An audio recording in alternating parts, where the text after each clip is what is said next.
اللہ تعالیٰ نے حضرت آدم کے لیے حوا کو پیدا کیا اور ان دونوں کو جنت میں رکھا۔ اللہ تعالیٰ نے انہیں اجازت دی کہ جنت میں جہاں چاہے سے کھائیں پئیں، لیکن ایک درخت کے پاس جانے سے منع کر دیا۔ اگرچہ حضرت آدم اور حضرت حوا کا اس لغزش کا کوئی ارادہ نہ تھا، لیکن شیطان کے وسوسہ پر ان دونوں نے بھول کر اس درخت کا پھل کھا لیا، اور پھل کھاتے ہی ان کے جنتی لباس نہ رہے اور وہ جنت کے پتوں سے اپنے جسموں کو چھپانے لگے۔ حضرت آدم اور حضرت حوا کو فوراً اپنی بھول کا احساس ہوا۔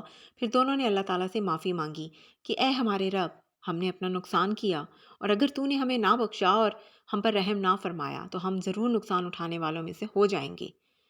اور اللہ تعالیٰ نے ان دونوں پر رحم فرمایا اور ان کی توبہ قبول فرمائی۔ اس طرح اللہ تعالیٰ نے حضرت آدم علیہ السلام کو زمین پر اپنا نائب یعنی خلیفۃ اللہ ہونے کا اعزاز بخشا اور نبی بنایا۔ حضرت آدم علیہ السلام حضرت حوا کو زمین پر بھیج دیا گیا، پھر ان دونوں کے ذریعے بہت سے انسان پیدا فرمائے جن کی ہدایت کے لیے نبوت اور رسالت کا سلسلہ جاری فرمایا۔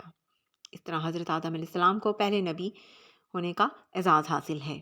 اللہ تعالیٰ نے سارے انسانوں کو ہدایت فرمائی کہ شیطان تمہارا دشمن ہے، تم اس سے ہوشیار رہنا، اور وہ تمہیں بہکائے گا، تو میری پناہ اختیار کرنا اور میری بھیجی ہوئی ہدایت کی پیروی کرنا۔ اس صورت میں تمہیں کوئی خوف اور غم نہ ہوگا۔